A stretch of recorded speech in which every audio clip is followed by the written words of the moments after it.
Good morning. Welcome to the Unitarian Universalist congregation of Monmouth County. My name is Joe Donahue, and my pronouns are he, him, and his.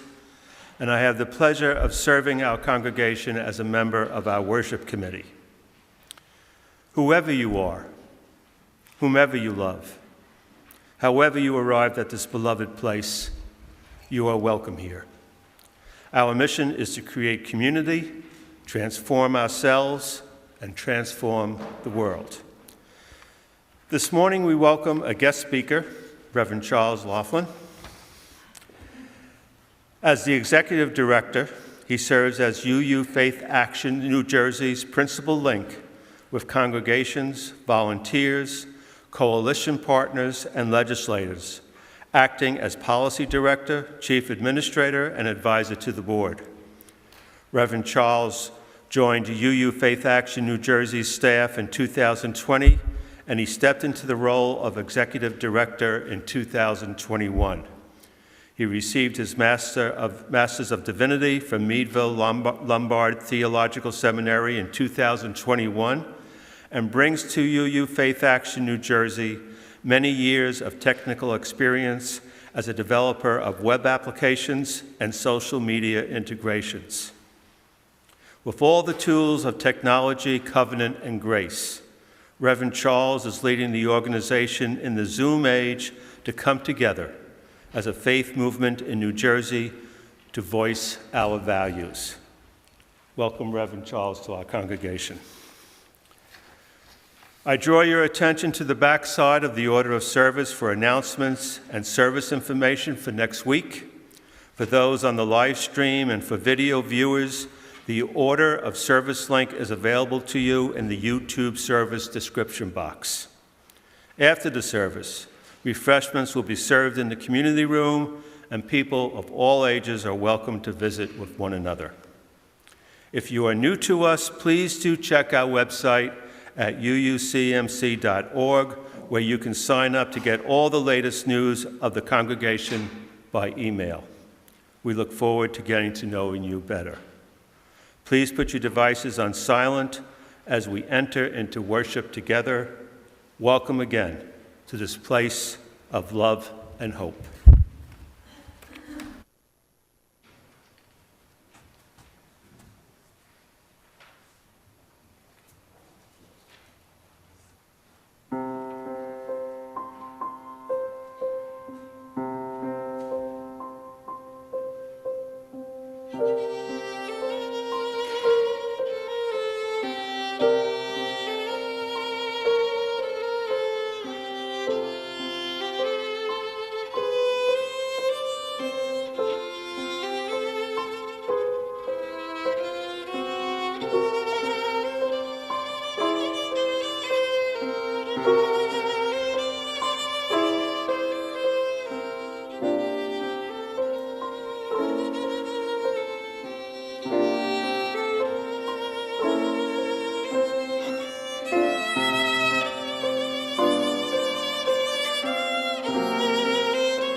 Good morning.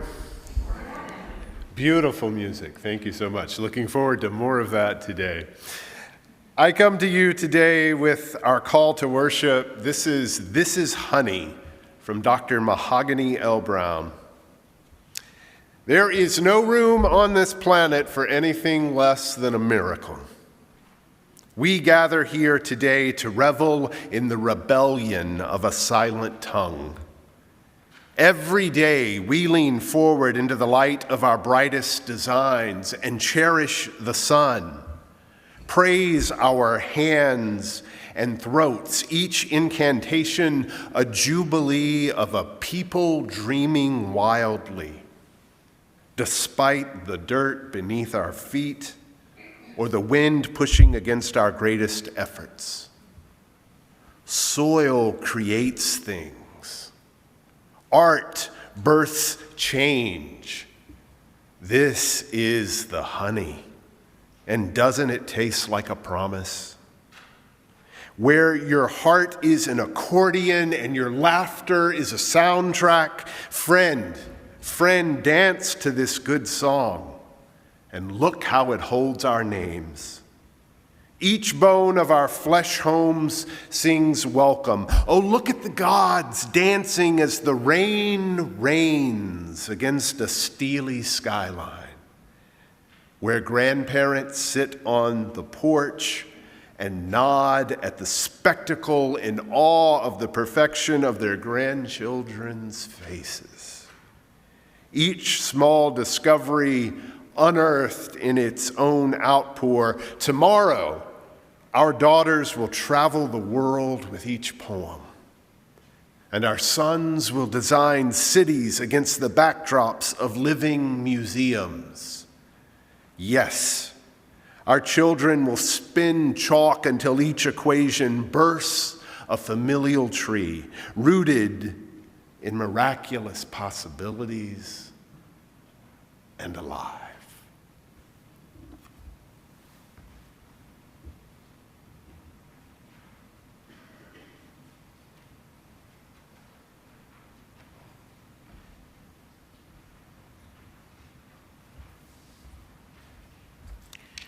To light our chalice this morning, I invite those who currently serve and those who have served on the UUFANJ New Jersey Task Force. Judy and anybody else here?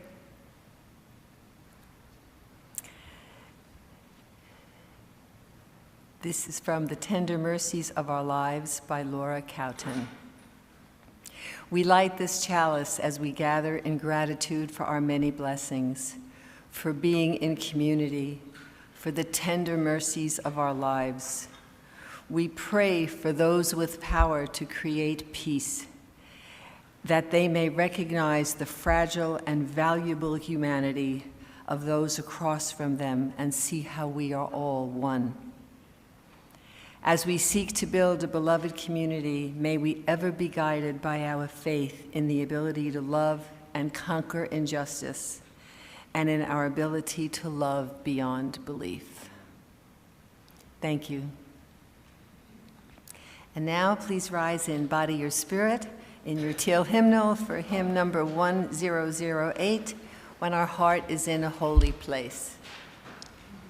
Place.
Thank you. Thank you so much for that beautiful singing together. So, for our time for all ages, I have some props to help tell the story a little bit today. So let's see what I have in the bag.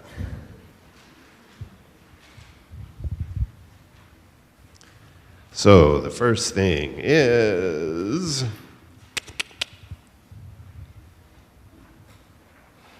what is that? A straw, right? A little hay bale there. So we have some straw. What else do we have in my bag? I have, let's see what this is. What are these? Sticks, right? So straw and sticks. And next in here we're going to have, oh, this one's heavy. A brick. Okay. I think we have some smart people in the room. So here's my question for you. If we have straw and sticks and a brick, what do you think our story is about? 3 little pigs, right, absolutely. Now, so we have the straw, we have the sticks, we have the bricks, we know it's about 3 little pigs. Are we missing anything to tell the story? Wolf. That's right, and the wolf that we need is the big bad wolf, right? Right, so there we go. The big bad wolf, we're now ready to tell the story. Objection. I object. I object. I object. Okay, so who are you? I'm Alexandra T. Wolf, but you can call me Alex. It's a pleasure to meet you.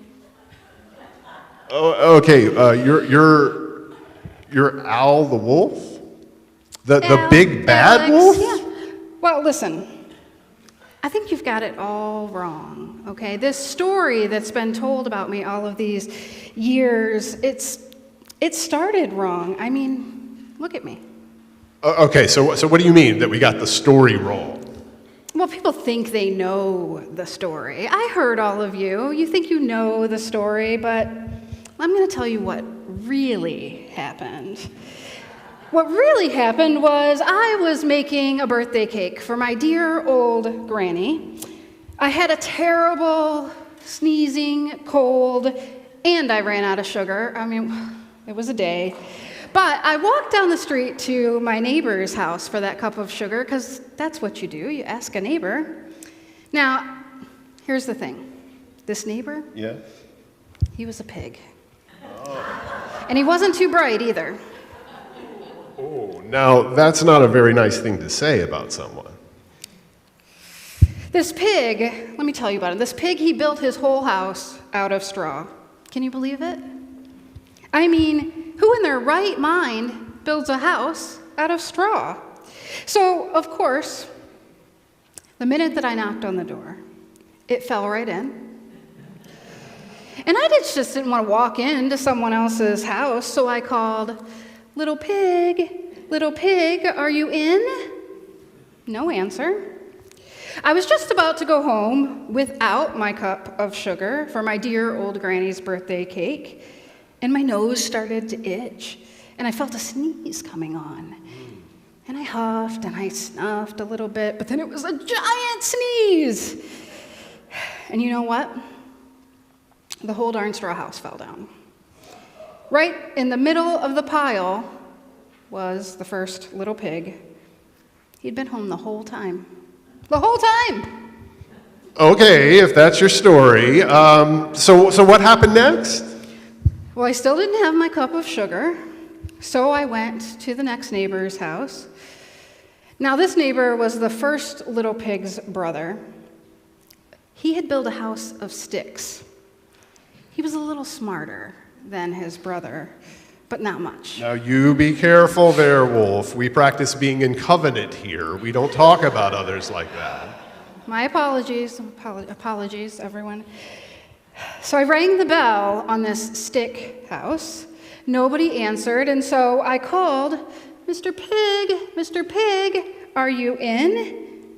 He yelled back, go away, Wolf. You can't come in. I'm shaving my chinny chin chin. I had just had my hand on the doorknob when I felt another sneeze coming on. I tried to cover my mouth, and then you're not going to believe what Are we happened. not? This guy's house fell down just like his brother's. Okay, if that's so, let's figure out what happened next. I'll tell you. I still didn't have a cup of sugar that I was going to use to bake my dear old granny's birthday cake. So I went on to the next house. I heard this guy was the first and second pig's brother, and he had built his house out of bricks. He must have been the brains of the family. Okay, that's the last warning there. Well, I knocked on the brick house, and you know what they said? Get out of here, Wolf. Don't bother me again. What kind of neighbor is that? A scared one? Talk about impolite. He probably had a whole sack full of sugar. He probably even he wouldn't give me even one little cup of sugar for my dear old granny's birthday cake. So I was just about to go home, and I was going to make a nice birthday card for my dear old granny. I'm not very crafty, though, when I felt something coming on. It was my cold, and I huffed, and I snuffed, and I sneezed once again. And you want to know what that third little pig said to me? What? Does everybody want to know? That third pig said, "And your granny can sit on a pin." Oh my, that wasn't very nice. How did you react to all of this? Listen, I'm usually pretty calm. But when somebody talks about my granny like that, I just lost it, okay? So I was banging on the door when the cops arrived, and I was huffing, and I was puffing, and I was sneezing. Ooh, it was a whole mess. But as they say, the rest is history. That's it. That's the real story. I was framed.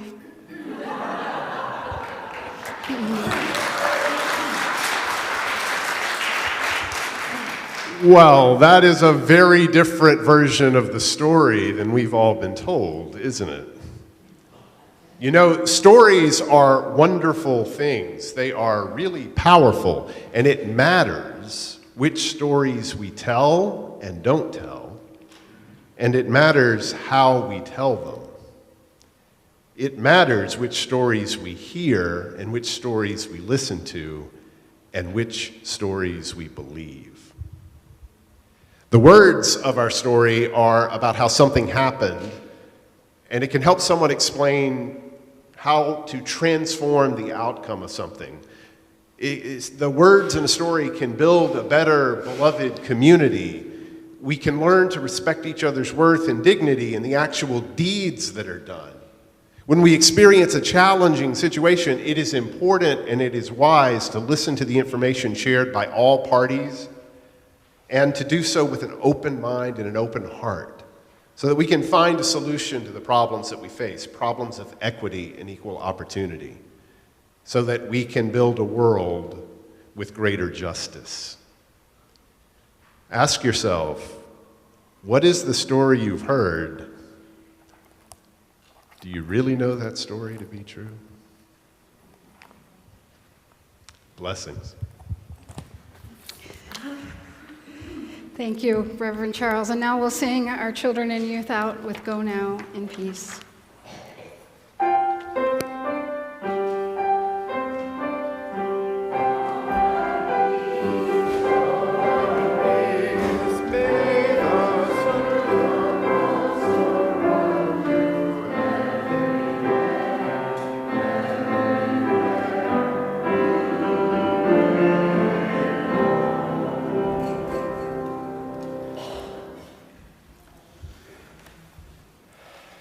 Every week in this congregation, we are provided with an opportunity to practice generosity. This is your invitation to contribute to the well-being of both our own congregation and our social justice partners, which receive half of the monies collected each month. Our Share the Plate recipient for the month of March is Planned Parenthood of Northern, Central, and Southern New Jersey, the clinic closest to us being in Shrewsbury. Planned Parenthood offers a great many services, including abortion services, free STD, COVID, HIV, and pregnancy testing, and emergency contraception and birth control.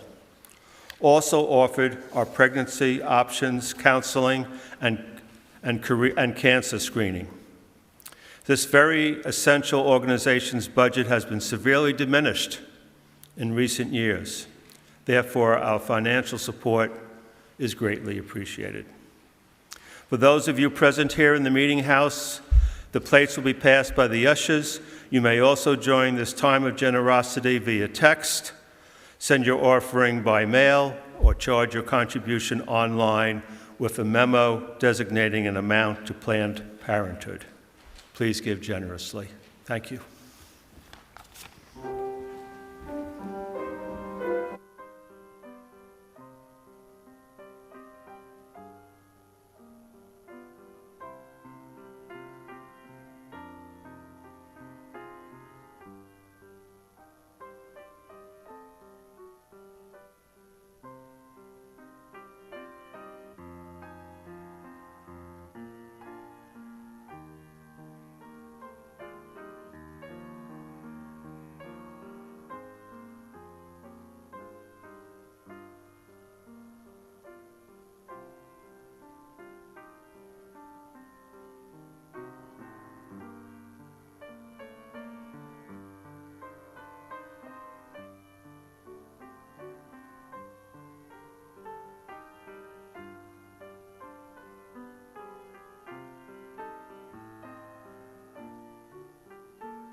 It is a pleasure to be with you this morning. I'm the Reverend Charles Loflin, and I do have the privilege of serving as the Executive Director for FaithAction, New Jersey. My pronouns are he, they, and I want to thank you as a congregation for your support of this wonderful organization over the years, for the volunteers that have made this work happen, and to remind you today of how important it is, the work that we are doing now in this particular time. And that's why I've chosen for my topic today to talk a little bit about stories. So there is this wonderful book, The Truth About Stories, written by Thomas King. Thomas King is an award-winning novelist, a short story writer, a script writer, a photographer. He's also the recipient of a Lifetime Achievement Award and was made a member of the Order of Canada. And until his retirement, he taught native literature and history and creative writing. Here's one of his stories. Stories are wondrous things, and they are dangerous. The native novelist Leslie Silko, in her book Ceremony, tells how evil came into the world. It was witch people. Not whites or Indians or blacks or Asians or Hispanics. It was witch people. Witch people from all over the world, way back when, and they all came together for a witches' conference in a cave to have a good time. It was a contest, actually, to see who could come up with the scariest thing. Some of them jumped in and out of animal skins. Some of them thought up charms and spells. Some of them brewed up potions in pots. It must have been fun to watch. Until finally, there was only one witch left who hadn't done anything. And no one knew where this particular witch came from. All this witch had was a story. Unfortunately, the story this witch told was an awful thing full of fear and slaughter, disease and blood. A story of murderous mischief. And when the telling was done, the other witches quickly agreed that this witch had won the prize. Okay, you win, they said, but what you said just now, it isn't so funny. It doesn't sound so good. We're doing okay without it. We can get along without that kind of thing. Take it back. Call that story back. But of course, it was too late. For once a story is told, it cannot be called back. Once told, it is loose in the world.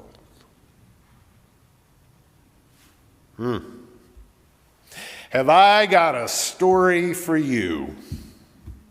Isn't that a great way to get someone's attention? It pulls you right in, right to the edge of your seat. It's as if to say, hey, you really need to listen because what you're about to hear is going to matter. It's the hook, the invitation, the anticipatory tease. Have I got a story for you? You know, we human beings, we are natural storytellers. It's what we do. Some would suggest we are inevitable storytellers, that we cannot help but tell our stories. We think in stories, we dream in stories, we remember in stories. Storytelling played a major role in our evolutionary survival. It was literally an adaptation that provided an advantage. It fostered coordination of group behavior.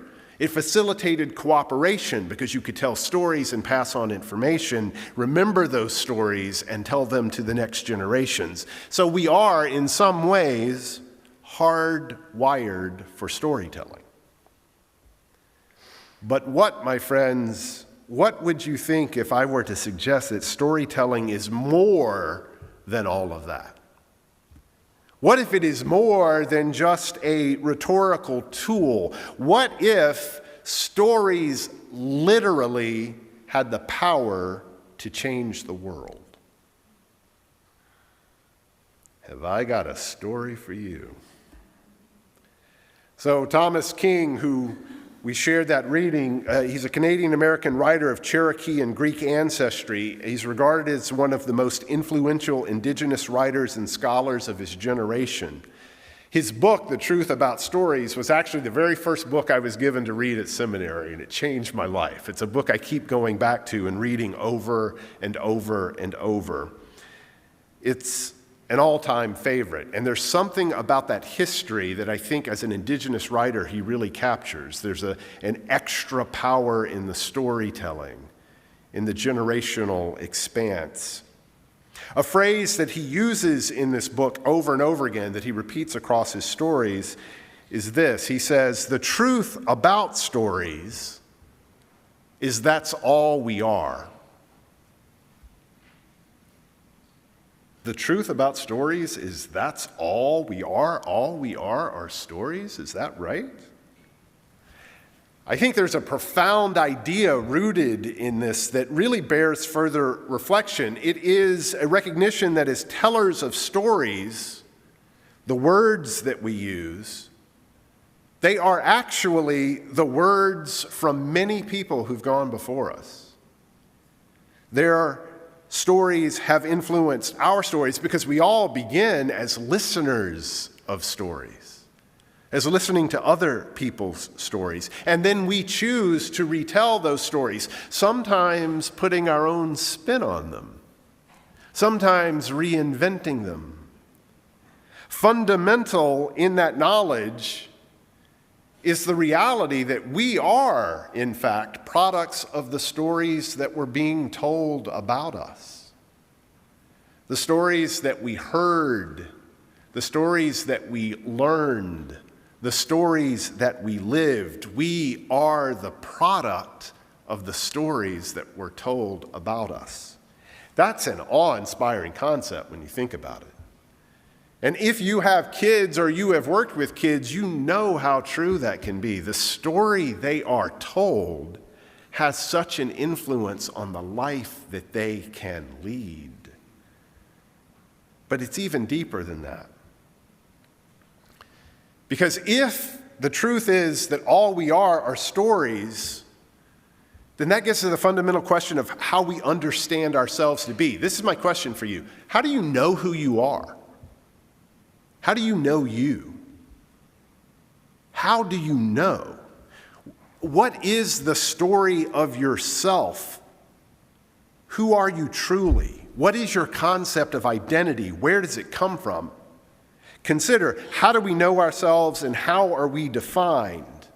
This self-awareness must be related to the fact that we are the products of stories. And we are creators of other people's lives in the stories that we tell. That's amazing. That's absolutely amazing. And dangerous. See, for me, I have to remember, if I'm answering the question of who I really am, I'm going to change that answer depending on the context in which I'm having the conversation. Maybe I appeal to the idea of who I am through the lens of psychology, and I talk about ego and id and superego, or maybe it's philosophy. I think, therefore I am. What are the fundamental beliefs that define who I am? Or maybe it's some other discipline for you. Maybe it's accurate to say that we express that inherently complicated answer to the question of who we are through our own storytelling. We do tell stories about who we really are. We do tell stories about what really motivates us. We do tell stories about what really moves us. So from that perspective, is it not true to say that the best way to know myself is to look at the stories I'm telling? And if any part of that is true, if any part of it is true, then our storytelling really matters. What are the stories we are telling ourselves right now? In my own life, that's been a complicated answer. Some of us, me being one, struggle with things like negative self-talk always going on in my head. That critic who is reminding me at every turn and at every moment, you're not good enough, you're an imposter, you can't make a change, you're terrible at this. That negative voice who's always making me question Who are you compared to who you say you are? What's the distinction between those two voices? And if that voice is in my head telling that story is becoming part of who I am. Because that's the thing. If Thomas King is right and the truth about stories is that stories are all we are, then the stories we choose to tell ourselves have the power to determine who we will be. They not only describe us, they make us who we are. So I don't know if there's anyone in this room or online that needs to hear this today, but let me be crystal clear about one fundamental story, a story that we're trying to tell in Unitarian Universalism, the story of this faith, and it is this: you are worthy of love, dignity, and respect just because of who you are, period. Nothing else you have to do, nothing else you have to earn, nothing else you have to recite or believe. You are worthy of respect and love, no matter what that voice in the back of your head may sometimes be saying. That's the story of Unitarian Universalism. That's the story it's trying to make real. You are worthy of love and respect and dignity. The truth about stories is that's all we are. And boy, have I got a story for you. But you see, that's not all. Because here's the thing. If it is true that individually there's a relationship between the stories we are telling about ourselves and the stories that are being told about us and who we actually are and who we actually can become, then it also stands to reason that collectively the stories we are telling are also becoming the reality in which we live. That is critical for us to understand as a faith community. As a faith community rooted in covenant and right relationship, we must always be aware of the stories we are telling, the stories we are listening to, the stories we are believing. They not only communicate who we say we are, but those stories, in a very real sense, decide who we will be. Storytelling has long been a tool of connection and healing and meaning-making. It can be an antidote to despair. It can be a remedy in times like these when we don't know what to do, when faced with difficulty, when faced with hardship. Is it not, my friends, easy to feel isolated and overwhelmed and to believe the story that's being propagated that we don't have any power and we can't do anything and we just have to sit back and let this happen? But what if our stories could tell a different truth, a different future, a different possibility? What if our stories could be stories of transcendence? What if we gave voice to the possibility of the world we really believe in? Because when we tell the story of our shared journey, even in the face of difficulty, we can help make that possible. This is critical because storytelling encourages divergent thinking. When you tell a story, it can bring out ideas, things that you hadn't thought of before. It's why we need multiple people telling the stories, because they each bring something new to the equation, unconventional ideas. Good stories, we know, are full of twists and surprises and unexpected turns. That mirrors the creative problem-solving process that we're living through. Solutions that we need in this time are not always linear. They are not immediately obvious. They require thinking outside the box. And if we can approach even this life we're living right now as a story that's still being written, then there's something for us to do. There's room for exploration and experimentation. Have I got a story for you? Now, some of you are skeptical. Of course you are, you're UUs. You're sitting in a room and you're saying, now wait just a minute. Are you really trying to suggest that if we just think the happy thoughts, if we just think about the world, if we tell stories about the world as we want it to be, that it's automatically going to happen? All I have to do is be positive and everything's going to work out just fine? No, that's not what I'm saying. That's magical thinking. And at its worst, it can devolve into false narratives. We are living in a time of a lot of false narratives. They don't necessarily become true, but the danger is they could. What I'm talking about is a conscious choice to shift the focus, to shift the conversation, to ask ourselves, not what would we like to do in some magical wish-filled universe, but given where we are and given where we want to go, what would be the story that needed to be told from us to get from where we are to where we need to be? Because if we can't even tell that story, if we can't even imagine that story, then we cannot possibly live that story. I also acknowledge that these are particularly challenging times, are they not? In our current political climate, we are in a context dominated by competing narratives, many of which are false, many of which are cruel, many of which are tools of oppression. When those who wield the levers of power seem intent on telling a story that's based on greed and oppression and violence and hate and seclusion, it can be that more difficult in that environment to imagine an alternative story.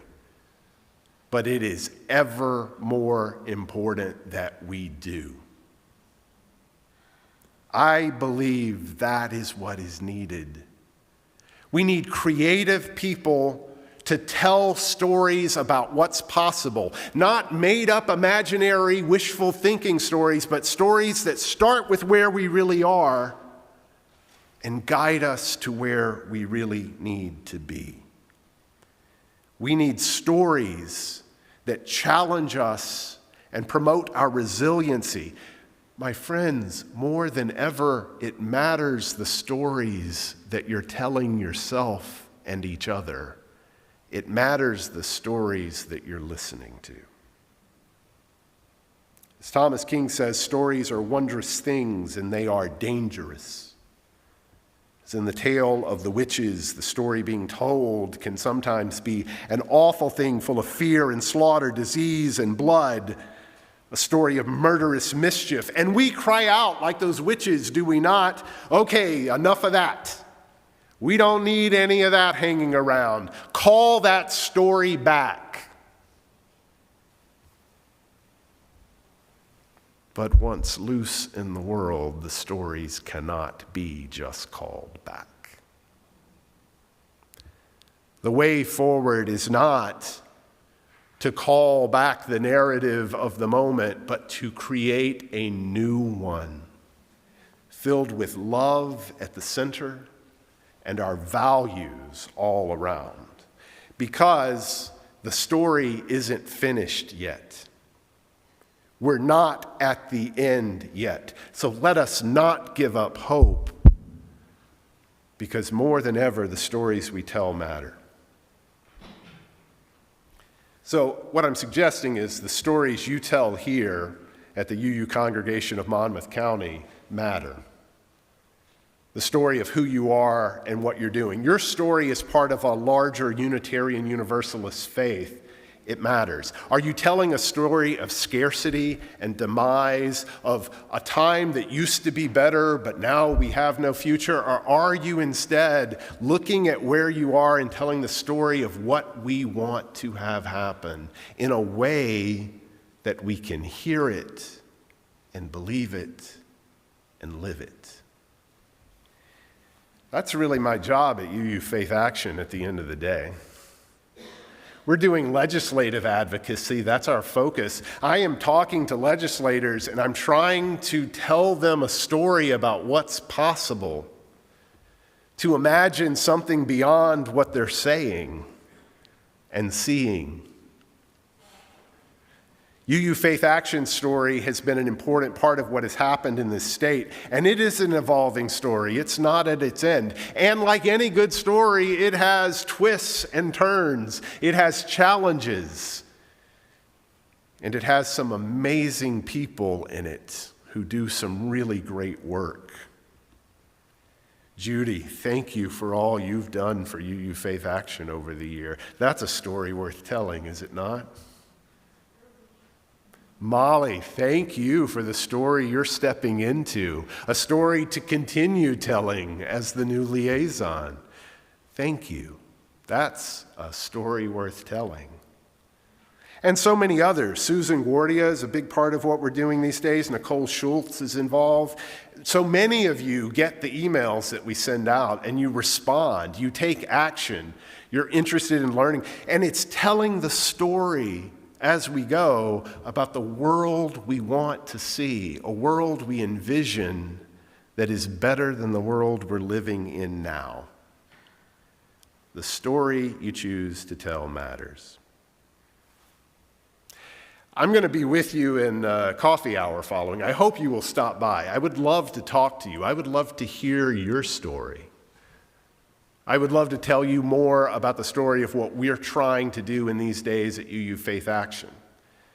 To tell you about the story we imagine of a New Jersey that's moving towards justice, even in the light of the current affairs of this world. We are not at the end of the story, and we will make a difference to how it turns out. Thomas King often ends his stories with something like this. He does different versions of it, but this is the heart of what's at the end of his stories. He says, take this story.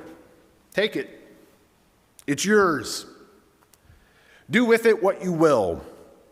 You can tell it to your children. You can cry about it. You can get angry. But you cannot say in the years to come that you would have lived your life differently if only you had heard this story. Because you've heard it now. Oh, beloveds, have I got a story for you. Blessed be, and amen.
I invite you to join me now in a spirit of prayer and meditation. Make yourself comfortable. Take a deep breath. Find yourself here. Spirit of life, this community has gathered once again, a community of memory and a community of light, and somehow drawn together here. Whether we imagine it to be by some great design, or perhaps a particular twist of fate, or maybe just utterly random chance, however it has happened, we are the present community. In this place, in this time, we are a singularity of this moment, a moment that will never be exactly like this again. What an interesting story we've stumbled into. The seemingly disparate threads of our individual selves somehow in a place like this can get woven together into a common tapestry. Perhaps, Spirit, what we're hoping to do, some of us in this room, we're hoping today to make meaning of an unfolding tale. Maybe a tale that we're not sure where it's going. We want to see ourselves in the story, Spirit. We want to see ourselves not as background players, but as the main characters. We want to see ourselves as people with agency. And that's hard to do sometimes, because it can be difficult to see, and sometimes it can be even more difficult to be seen. But here we are, in all of our glory, and in all of our insecurities, and in all of our joy, and in all of our pain. In some ways, we're all just trying to figure out where this story is going, figuring out what's going to happen next. Oh, Spirit of life, we do have a prayer today. We pray that you can let this be, in the end, a love story. We pray that through all the plot twists and the major reveals and the sudden reversals, we hope that love wins in the end.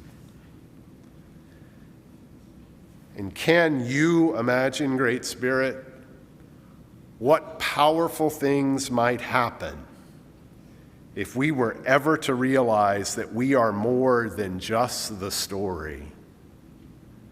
We are the storytellers. So perhaps we really can call out for change, call out for justice, call out for love. Amen. I invite you to rise as you are willing and able. We're going to sing hymn number 1053, How Could Anyone, from the Teal hymnal.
Friends, our benediction this morning comes from the Reverend Leah Ungiri, Weavers of One Story.